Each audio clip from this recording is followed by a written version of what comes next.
The broadcast is now starting. All attendees are in listen-only mode. Hello, everybody, and welcome to the GALA webinar series. My name is Manuela Noske, and I'm the Communications Manager at GALA. GALA is a global nonprofit trade association that enables communication and business across languages and cultures. We are headquartered in Seattle, Washington, in the United States. And today we invited a presentation by Paula Ferrary from GoGlobal Consulting, who will talk to us about Agile management practices in the language industry. But before we get to our topic, I need to go over our housekeeping items. First of all, everyone's lines are muted to cut down on any noise. If you have any technical difficulties, let me know by using your chat box, and I will work with you to troubleshoot them. If you have a slow internet connection, your audio may be disrupted. If that happens, you can use the number listed on the GoToWebinar panel to call in using your phone. We are making a recording of this presentation, and you will be able to find it following the presentation on GALA's global website. All participants will receive a link. If you have any questions or comments, please type them into your chat box, and we will try to get to as many of your questions as we can with the time remaining after the presentation. Next, let me introduce our speaker. Paula Ferrary co-founded GoGlobal in 2008. The company was recognized by CSA as one of the largest companies in Latin America in the last 4 years. As the company evolved, Paula evolved alongside, going from a linguist entrepreneur to being a businesswoman. In 2013, she obtained a postgraduate degree in business management and marketing from UADE, and in 2018, she achieved an executive MBA magna cum laude from the IAE Business School. As COO, she leads operations and sales teams at GoGlobal. As a curious soul, she's always looking for new challenges to continue learning and growing. And now, without any further ado, Paula, the floor is yours. Thank you, Manuela. What a nice presentation, and I'm really happy to be here today talking to you. And let me just share my webcam to say hello. And let's get this started. So we will talk about Agile management and real-world applications for LSPs today.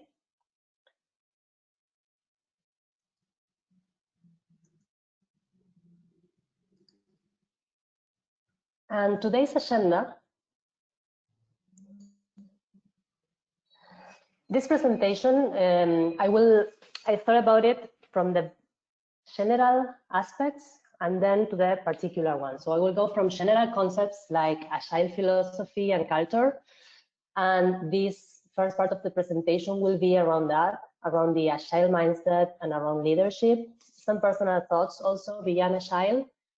And the second part will be with more particular concepts. Specifically, we will double click on two methodologies, Kanban and Scrum.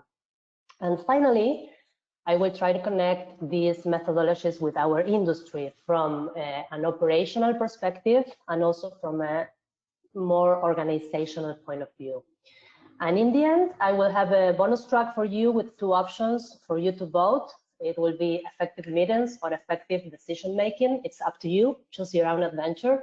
And finally, I will be sharing some recommended resources and tools for you to go deeper into these concepts. As Manuela said, the presentation will be later on available for you.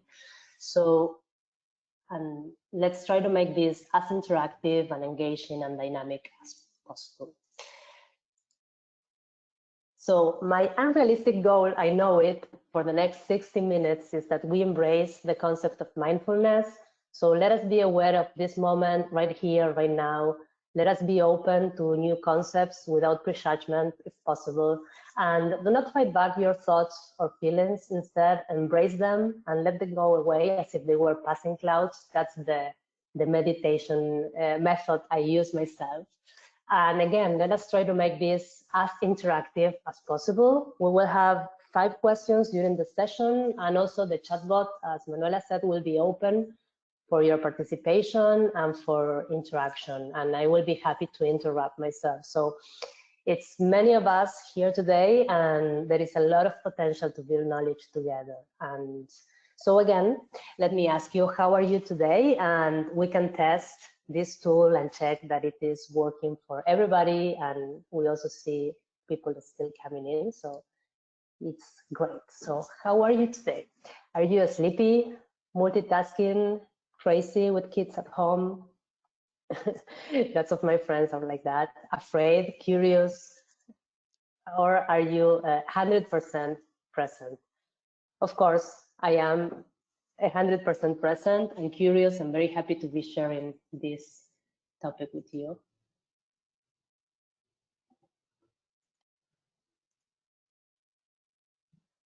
So Manuela, are we getting responses? Yes, we're getting responses, and there's just a few more answers coming in here.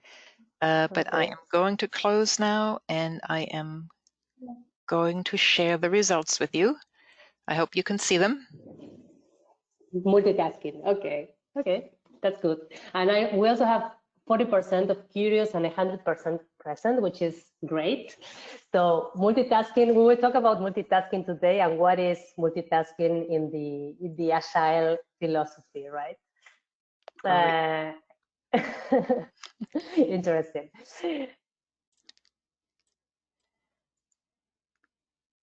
So a little about me. As Manuela presented, I'm the co-founder and currently COO of GoGlobal, LSP headquartered in Argentina with operations in Spain and in the USA. And I am not an Agile coach. We are.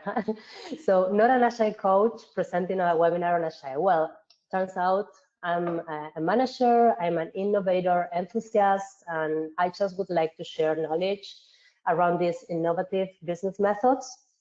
So the good news is that I'm not a coach trying to sell you my services, but I'm an actual business person with real life experience managing a company and most importantly, a team of people, real people.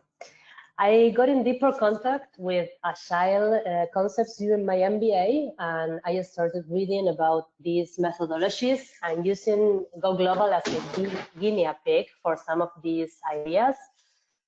Some of these ideas, I have to tell you, my friends, some of them worked, others confused people, others created discomfort, others were a total disaster. But in the end, that's how we learn, right? And I think it's the way to go. And I also wanted to tell you that GALA is very dear to my heart. I started attending GALA conferences in 2013. And since then, GALA has been a source of inspiration for my professional growth and to embrace this journey that I call from linguist entrepreneur to businesswoman.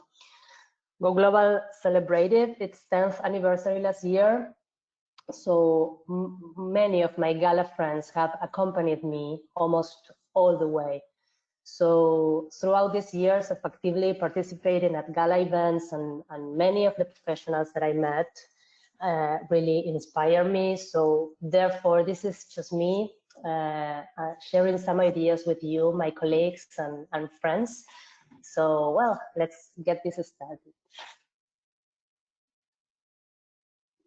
And we are going to talk about Agile management and leadership a lot, especially in the first part of the presentation.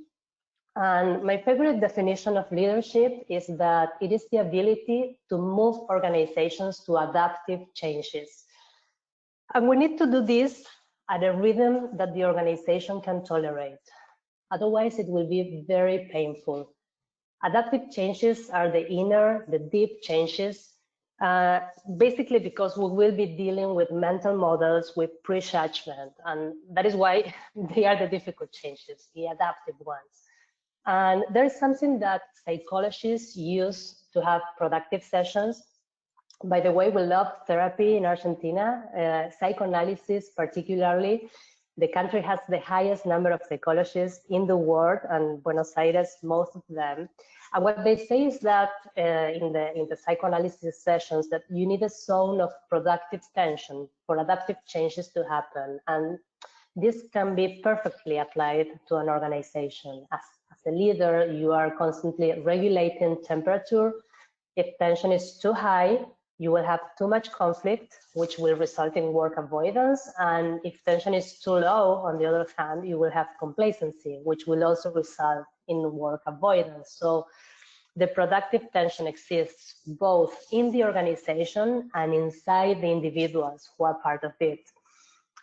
And this is needed to produce adaptive changes. That is why I like a lot this phrase, which says great companies foster a productive tension between continuity and change. And this is my first gift for you. I came up with this myself, and it's supposed to be easy to remember. I don't think it's easy to remember. I think it's valuable. And quality conversations create relationships that create trust, which in turn creates value, which creates results. So, of course, if you have 3 or 4 employees and you're not a very horrible human being, you could easily implement this. But the challenge here is how to apply and how to replicate this idea in large organizations and in enterprises. If I didn't know how you are today, how could I have any type of conversation at all? You know, and this may seem obvious, but when we live in the craziness of running a business or running a team, we may forget. And let me tell you a little story. Sorry, there I am. Let me tell you a little story that happened 1 year ago when I was director of sales at GoGlobal, and I was basically having a 30-minute follow-up meeting with one of my team members. He had to present Viv for an important contract on the following day. So basically the purpose of his meeting was to go over some main points he had to write down, numbers, delivery time. I just needed to make sure that he was not promising anything crazy like 10,000 words to be delivered in 1 hour, and basically needed my okay to finalize the draft and submit it. So I did not ask at the beginning of the meeting, how are you today? I just bumped into the proposal, started to get anxious when I noticed he was kind of distracted. So I pushed even harder with technical questions, and until 10 minutes of the meeting had passed, I realized I stopped and I asked, how are you today? And he, are you okay? He, who is, I tell you, very professional, he burst into tears and looked at me and said, Paula, my dog died this morning, and it only needed 1 minute to ask the question, 5 minutes to be empathic, listen to him telling me how it happened, and reassume the meeting. We ended up winning the contract. A year later, I tell you, this team member is writing the proposals, submitting them with complete autonomy. And as a leader, that is my main goal in the organization. Autonomous professionals who are owners of their small projects and share and live the concept of ownership in anything that they are involved. And those who are aware of our main goal as an organization and how their job adds to that. So this was a very simple follow-up decision-making meeting that I had with him. What about the one-to-one performance reviews or the career development conversation? So this is my second question of the day. How often do you have career conversations with your team? And the options are once a year, twice a year, randomly, never. Well, if you do quarter reviews, you can reply number 2. It's the same for the purpose of this poll. When there is a problem or when they update their LinkedIn profile, that's super reactive, you know. So you can consider also performance reviews as career conversations. And my question here is around also, could you comply with the agenda initially proposed, or urgent matters did not allow for space for those conversations and the meeting was delayed? That happens a lot. The meeting was canceled. And I tell you, my friends, as human beings, it's natural to avoid conflict and to avoid the difficult conversations. So do we have the answer to the poll? Yes, we do. And it's showing right now. Hope you can see. Yes. Okay. Randomly never is quite high. Twice a year is a nice number. Once a year. So what you need to ask yourself is that could you comply with the initial agenda, or was it postponed? And as human beings, it's natural, to avoid the difficult conversations. But we need to embrace them. We need to embrace and to have the difficult conversations in time, because they are needed to move on and to get things done. And for those 20% randomly or never, it's an important thing to tackle. So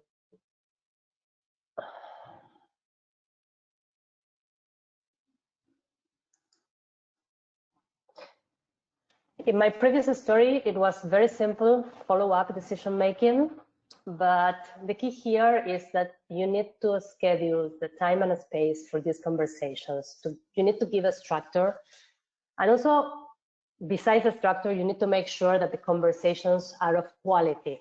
I did not ask about that, so maybe some of those twice a year performance reviews are not quality conversations. And you need to build trust for the conversations to be honest and real.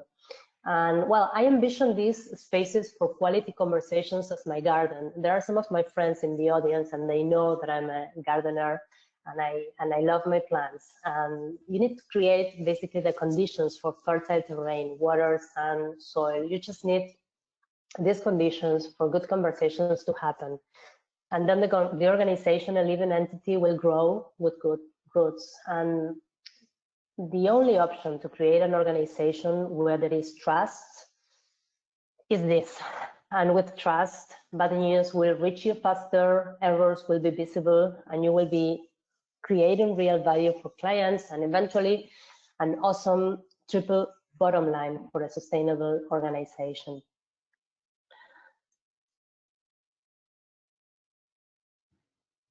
Agile doesn't mean working faster.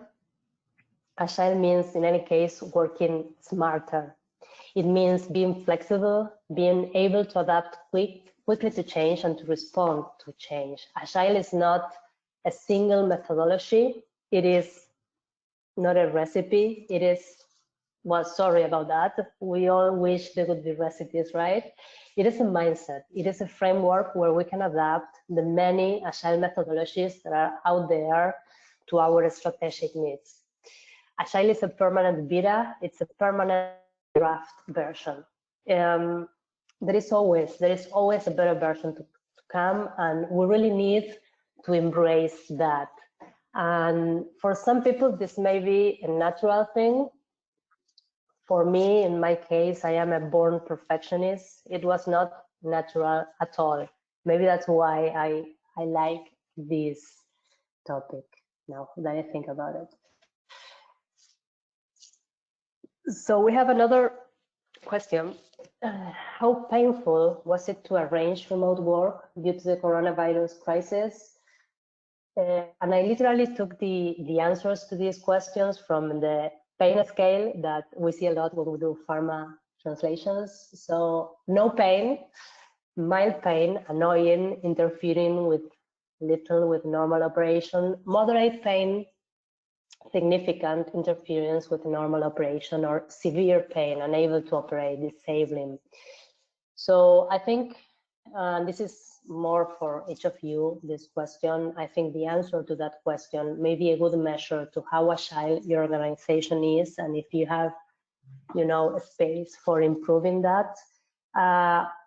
CSA ran a survey, a very interesting survey, which was replied by 100 CEOs, and our CEO at GoGlobal shared with me the results.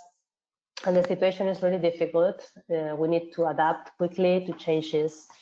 It really shocked me that this survey was last week, and 51% of the CEOs replied that overall business has decreased.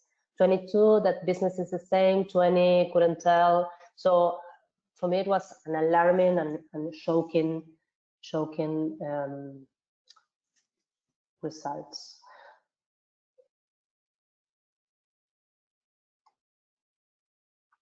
And this is the Agile Manifesto.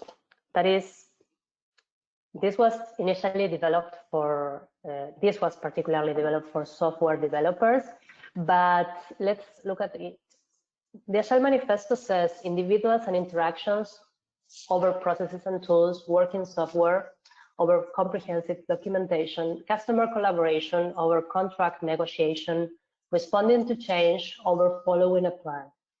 And what they say is that there is value on the items on the right. We value more the items on the left. So the key to this is that they are not saying processes and tools are useless. This is not binary. Important, and this is important because we are living in an age where everything is black or white and binary. So the ones on the left are more important in the Agile Manifesto. And Agile is a good framework that will enable the innovation and the new business models that all industries, and particularly ours, need to survive the technological disruption.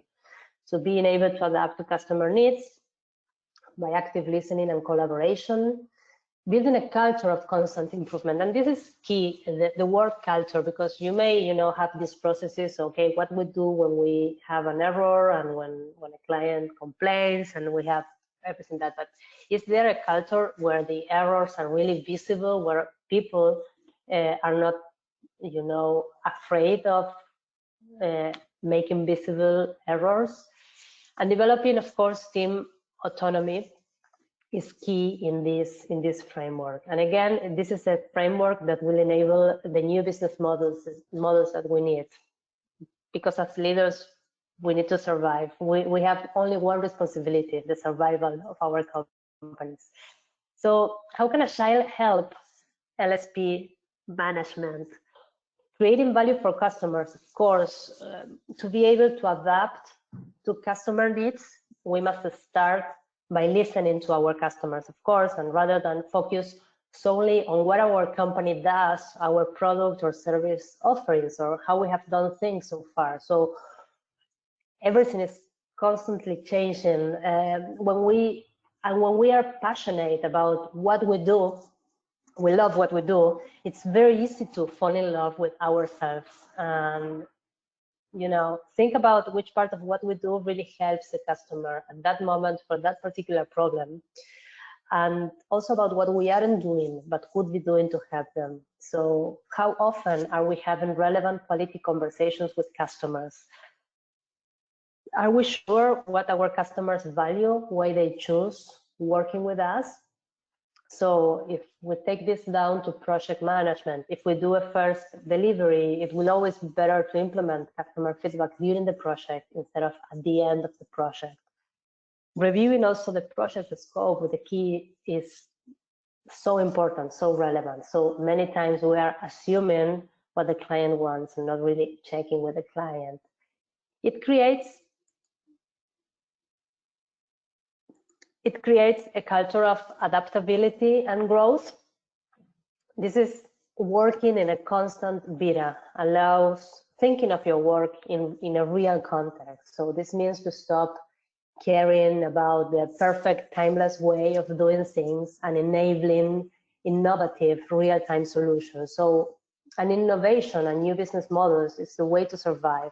Again, in our industry, many of us are still playing the game of cost efficiency, but there will be a moment when there will be no room for efficiency anymore and value creation will be needed. So from a business strategy point of view, we're seeing the maturity of this industry. And when industries mature, it is sudden, it is dramatic. 50% of businesses go out of business. And if you are small, only if you're highly specialized and niche, you may survive. This is not me saying this. This is in any strategy book out there. If we see the 5 forces of Porter, something from 1980s, we have in the language service industry, we have at least 4 of them against us. And Agile, I think it's a good framework that will enable the innovation that we need and to survive this maturity of our industry. And it develops solid and unique talent. So tools and processes go out of date real fast.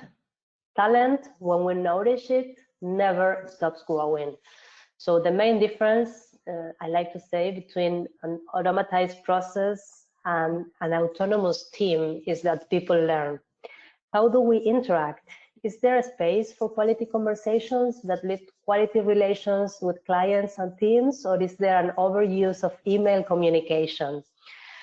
At GoGlobal, I calculated how much time people would spend reading emails, and well, we came up, with something to get rid of that time lost reading emails. So, do you share my same feeling that there is an incredible amount of project instructions, documentations when you work in large organizations? And isn't in large, or localization projects, isn't it crazy to assume that everyone reads, and not only reads, understands a 20-page project instructions? Have you received or prepared what I call instruction for dummies? Go here, click there, instead of providing context of what your job is adding to what larger vision your job is adding value to. Wouldn't it be better to have a 15-minute video call and emphasize on the 20% of the instructions that generate the 80% of the project value? Yes, Pareto law applies here, and it's, incredible, but it's like that. And I asked you about multitasking, and many of you told me you were multitasking, because another important principle of Agile is prioritization instead of multitasking. And I still see a lot of language service providers looking for multitasking as one important ability for project managers or team members. And finally, do we value more our talent than our tools? In the software management tool that we use at GoGlobal, people are named resources. And well, I'm obsessed with that word. I hate it. As that way of naming people, carries a lot of prejudgment, in my opinion.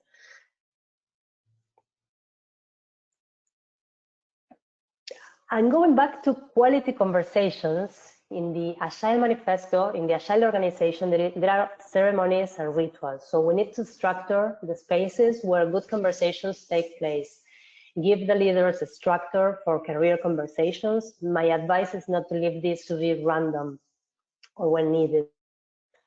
That they can have the quality conversations that create the relationships, that creates trust, which in turn creates value, which will mean results for the company. And again, think about the triple bottom line. If you are not comfortable with the paradigm that a business goal is to return financial value to the shareholders only. So if someone doesn't know what is the triple bottom line, well, let me know. But we use this model. We use this model, the high potential employees at GoGlobal, to structure the career conversation. So basically, the idea is that you provide certain questions so that the leaders will, tackle these three main areas. So to learn about the aspiration of the person, some of the questions may be, okay, where do you want to go? What do you want to do in a few years? What about this year? So this is a must, in my opinion. And well, it's not, obviously that's why it's here at the top. It's the most important aspiration. The abilities can be learned, but aspiration is so inner that it cannot be learned. You need to detect those who really desire to grow in their careers. Positions in companies are usually filled many times by people who just aspire to this. Well, same in politics, right? Ability, what tools do they need? What do you think you need? Technical skills and soft competencies, good fit here. So I personally, I do not agree with the phrase born leader. I think you can learn to lead pretty well. And finally, and not less important, engagement. So what motivates you? Some of the questions. What are the things that you do in this company that you enjoy the most? So give some structure to the conversations will really be helpful. And on another note, please remember that motivation, please, is internal, it's not external. Quite often I hear the phrase, I need to motivate my team, I need to motivate my employees, and it's a tremendous error. If you, of course, you could apply Pavlov and, you know, punish dog, get the reaction, or reward and get the reaction, but that wouldn't last, and that wouldn't be agile at all, and wouldn't be value creation.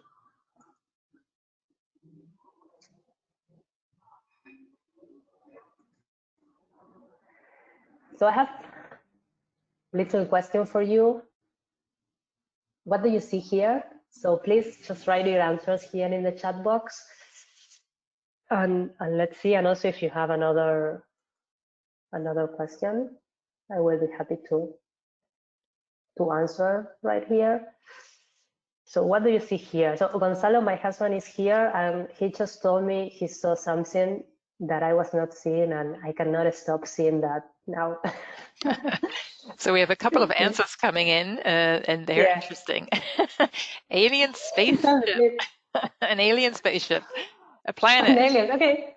Planet. I was seeing a planet. Yeah, Saturn. Top of a ring, a man with a Mexican hat riding a bike. Yeah, that was what Gonzalo saw, and I'm like, how can she see that? And then I remember that he's working a lot with Mexico in his company. So I said, well, you have Mexico, you know, in your mind. Somebody also sees a Chinese citizen on a bike. Somebody else sees a donut, an engagement ring, a biker from the top, a safe. Here comes the hat again, someone with a hat on a boat, rowing in a specific direction. What is the boat? And lastly here, the eye of the pigeon from the Don't Let the Pigeon Ride the Bus. All right. The eye of the pigeon I saw. So my point here is that if we cannot agree on the meaning of this simple picture, you know, how well are we communicating our company goals and vision? How hard is it to understand what the customer needs? So to put it even simpler, you know, I always project instructions clear to everyone.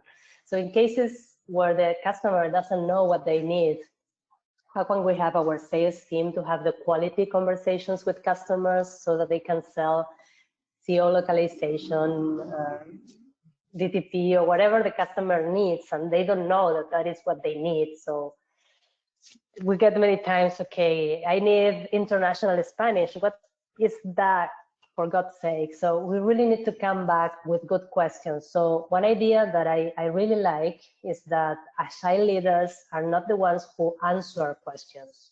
They are the ones who make questions. And this is important because someone may end up being a team leader because he or she is good at technical stuff. He answers or she answers technical questions for the team. But you really need to develop the technical leader into the real leader that would lead the organization for adaptive changes. And how will that happen? Making the good questions. So I just really wanted to emphasize the importance of communication, to have good conversations with the team, with the vendors, with the customers. And to wrap up with one of the agile principles is that communication needs to be done simple as possible and face to face. So you can imagine what's my opinion on remote work right now.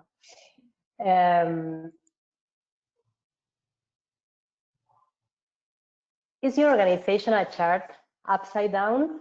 Because in the typical hierarchy, it is C-level, middle management, teams.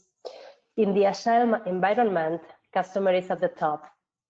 Then the team members who support the client. Then the small teams of leaders below, and the CEO supporting all that. So agile organizations are more horizontal, and decision-making is as decentralized as possible. You will have teams of up to 12 people and multidisciplinary. So the leadership is opposite to command and control. It takes people out of their functional silos and put them into self-managed and customer-focused multidisciplinary teams. Some organizations, some large enterprises have dual organizational chart, the traditional pyramid for the mature business and the Agile squads for the new businesses. This may be also a model. This also may present a challenge in countries very unionized, like Argentina.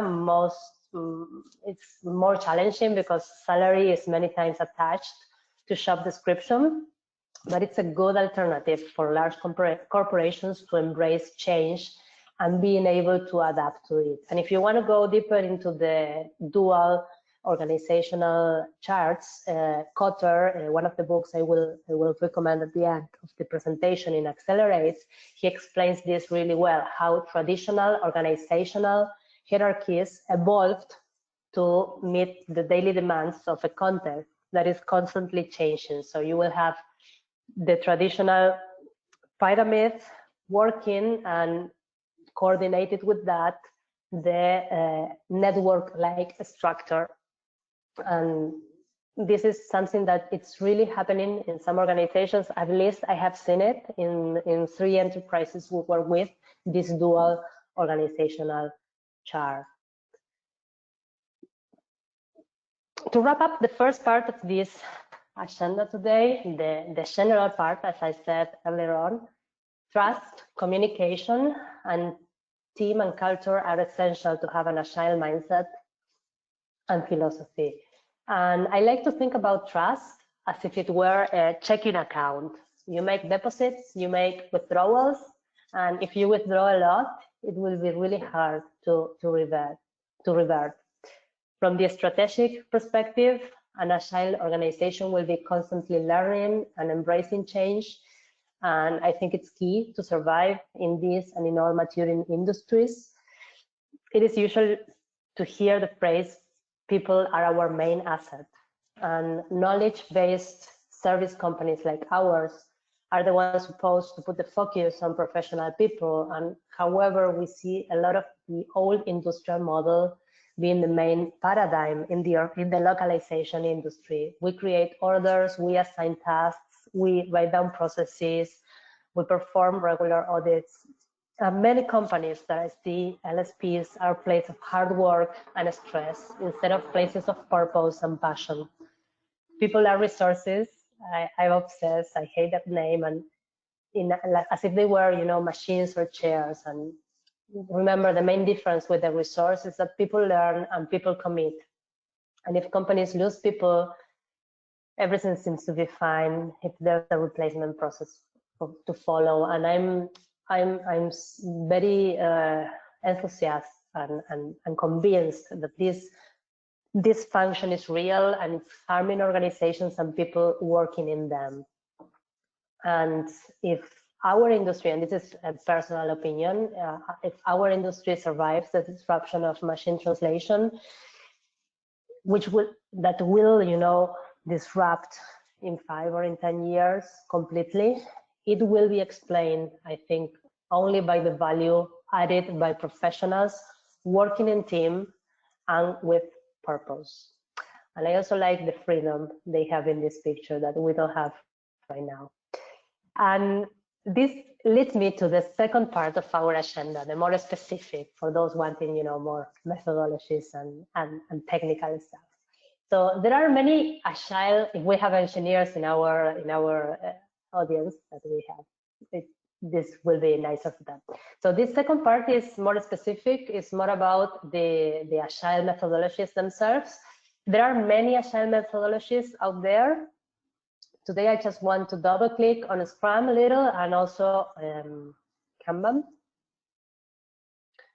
And Kanban is not new.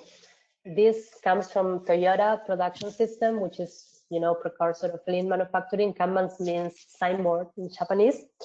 It's a system for lean manufacturing and just in time. It helps basically to make order, to prioritize, to put a limit to the work in progress. Visibility is key here, and this is much better if you have it physical and visible in the office, but you can also have a Trello board in a digital format. So what I prepare here is a little example of what a Kanban board for an HR manager in an LSP may look like. So colors of cards, the yellow, the green, and the blue are grouping 3 main strategic goals of the HR manager, which are recruiting, training, and internal communication. And the second board has the strategic actions for the visibility of progress, prioritization, and also for the constant check that there's an equilibrium of the main goals that an HR manager is tackling. And about Scrum, it's important that this applies only if you deliver a new product or new service experience. So remember that Scrum is only to make new stuff. But it is good to take a look at this that software companies use a lot, also because we work in software localization a lot, and also to get some inspiration, right? What do you think? So the fundamentals of Scrum are very simple. To tackle an opportunity, a new opportunity, the organization will empower a small team, usually 3 to 9 people, most of whom are assigned full-time. The team is cross-functional and includes all the skills necessary to complete their task. It is self-managed and accountable for every aspect of the work.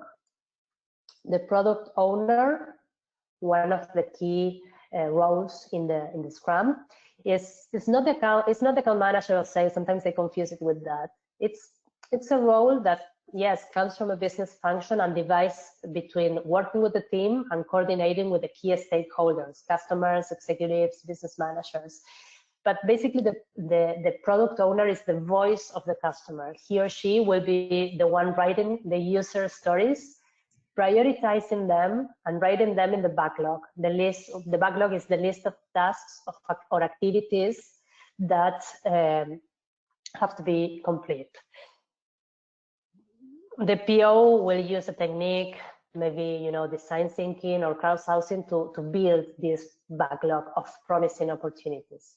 But the PO is not telling them the team who should do what or how long the tasks will take. Rather, the team will create the roadmap and plan in detail only the activities that won't change before execution. So the members of the team will break the backlog into the more smaller modules to be attacked during the process. So they will just decide, and it's very important that they will develop a clear definition of done. And then they will start building working versions of the product in short cycles, which are usually less than a month, which are known as sprints. And another important role is the process facilitator, which will usually be a trained Scrum Master guiding the process. So this person will protect the team from distractions, will help them put the collective intelligence to work. He or she is like the coach of the team. And very important is that the process is transparent to everyone. Team members will hold daily stand-up meetings called dailies, and they will review the progress and identify roadblocks. And they will resolve any disagreement with experimentation and feedback rather than debating or asking someone in authority to make a decision for them. They will test small working prototypes of what here, when they deliver a minimum viable product or something that works and can actually be tested. And if customers get excited, a prototype may be released, and then the team will brainstorm ways to improve future cycles and prepare to attack the next top priority. And then the sprint starts all over again. So the 3 pillars of Scrum, to wrap up, are that there is a small team, multifunctional, with very specific roles. There are tools and documents for effective and daily follow-up. So Kanban can be used as a daily follow-up tool, and ceremonies and meetings so that the team is always communicating. These circles are the different ceremonies and meetings structured in Scrum. So very interesting. So now you can talk about a Scrum with your customers, and they will understand you will understand what they are talking about. So along this conversation, I have tried to connect the Agile principles with our industry, and I'm convinced that there is a lot that we can apply. And specifically in the localization project management in this side of the slide, we could try reducing project documentation and instructions prioritizing those 20% of instructions that bring 80% of the project value. Request constant feedback from customers during the project. This is very important, not at the end, to make sure that we understand the project specifications instead of documenting and assuming, the requirements. Prototype, showing the client a partial delivery. Have flexible processes and let the team decide on how to adapt them. So you may have a process for onboarding and follow up on new freelancers, or you may have a standard negotiated prices by your vendor management team, but give the project team space to decide what is best, give them a space to negotiate, give them a space to make the processes more flexible. Less processes and more interaction. Less emails and more face-to-face regular meetings. Well, video nowadays, right? And leadership, and from a leadership perspective, less micromanagement, more trust.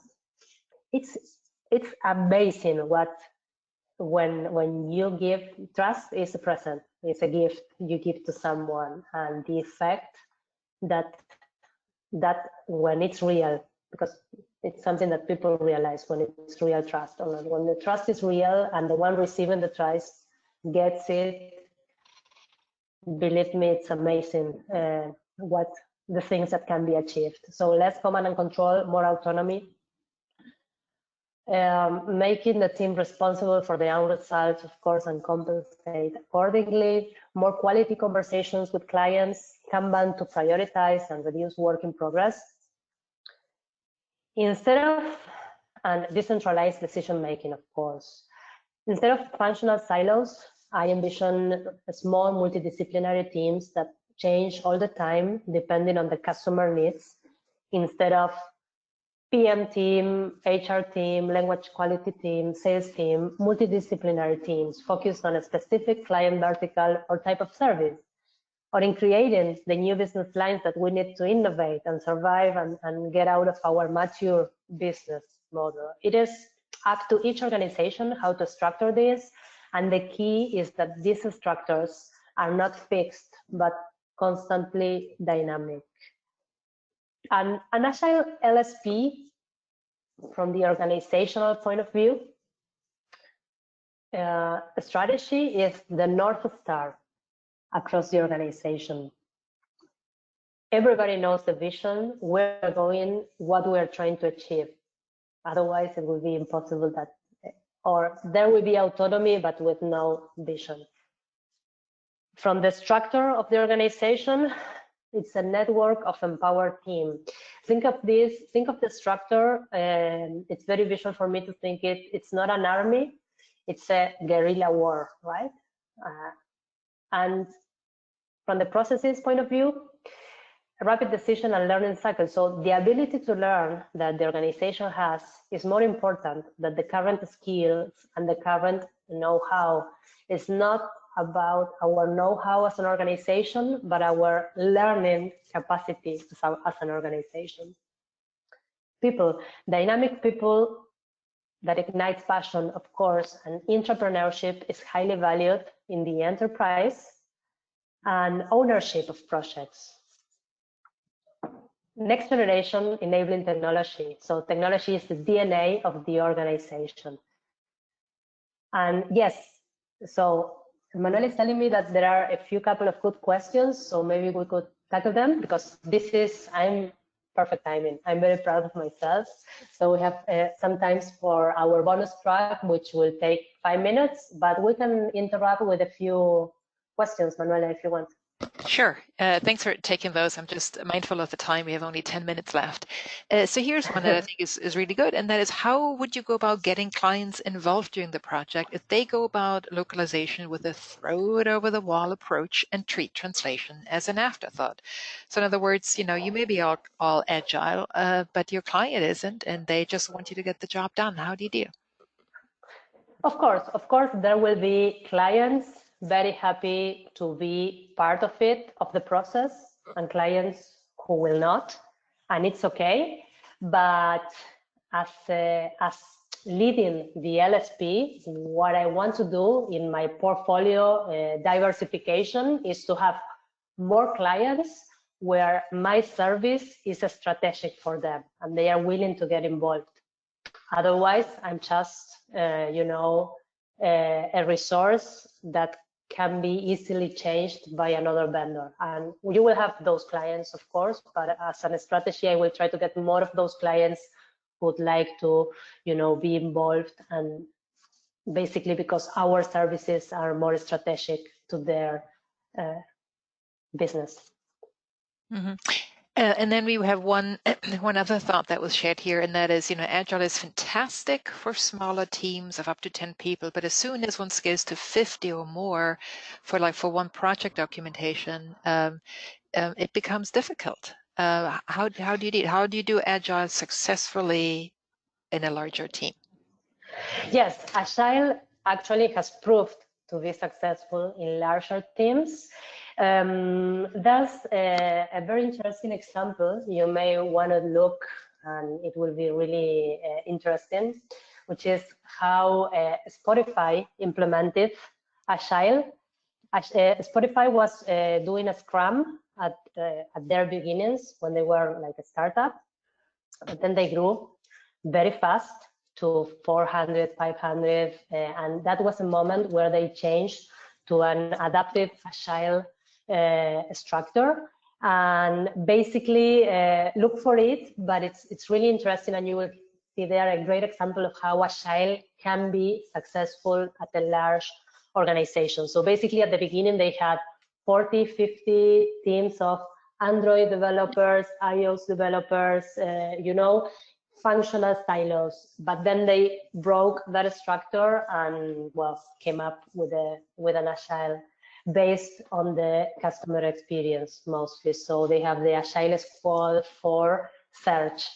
So you have a team up to 15 persons working. And I can tell you, but usually in larger organizations, you can see also this dual Agile, the hierarchy on the one hand, and the Agile Squad for tackling particular projects. That's also, I think, a good way of implementing Agile in large enterprises. All right, that's a great suggestion. So Spotify will be a company to take a look at. Can you give a few examples of changes to your teams, processes, etc., as a result of adopting an agile approach? So, can you give some specifics of what have you actually changed? I think the main change when we started implementing this approach is ownership. They became owners of their projects. And it's not, commitment, because it's not the same. You may have someone committed with their work, with their position, and it's fine, it's great. But to have this sense of ownership is way beyond, and I think that's the main difference and the main goal. Mm-hmm. How do you get the controllers that are used in a waterfall methodology into an agile mindset? Yeah, that's the hardest part, right? To get. You will have when and I can tell you, I have 2 controllers or 3 in my own company, and it's a constant. You need to sell these ideas to them. Probably they will need to go deeper into their own self-knowledge as leaders and gain confidence in themselves before trusting others. But it's hard. It's the hardest part. But it's a work in progress. You need to have, of course, the C-level or the upper managers buy into this, and then start this evangelization. But it's hard. Of course, people are the hardest part. All right. And now we have one more question that goes back to the customer, and that is, how do you suggest to implement agile concepts when different customers have different sorts of processes and technical requirements? Yes, of course, but we are not talking about technical requirements. Technical competencies and technical, knowledge is needed, and I think it's even more demanding that you implement Agile, because if technology and processes of your clients is constantly changing, how can you keep up your own processes to fit your clients' different processes and technologies? You need Agile teams that can quickly learn the processes and the technologies that clients are demanding from you. So I think Agile would be actually the answer to that. Mm-hmm. Cool, yeah. Thank you. That is all the questions that we have. And so we have just 4 minutes left. Oh, well, here's one more. How do you make people trust themselves to make decisions without relying on their leaders? That's a good one. Yeah, of course, this is way more challenging if your team is less mature, more junior. It will be harder for them to gain autonomy and decision making. And again, I had a few slides here that were Disneyland, but no company is Disneyland. GoGlobal is no Disneyland. So the key is that you can at least have Agile leaders that transmit this trust to their teams. And as I say, 20% of the organization will also, make the difference and push the changes, and you will have like the 80% of the organization following them. So if you can convert and make some changes at different levels, it will pay off. It's not, you will never have Disneyland in any company. Thank you. Thank you, Paula, so much for sharing your experience with us today and your amazing knowledge about Agile methodologies. Really appreciate it. Thank you to the audience for all of your great questions today. And please, we really would appreciate it if you could take just a moment to give us your feedback on the session today using the post-event survey. It's super short, but it really helps us to continue to offer you good programs in our webinar series. And with that, I wish you, well, a good day and a good night, but I also wish you health and that you will stay mindful in the current situation. And I hope to see you all at another GALA webinar soon. Bye-bye.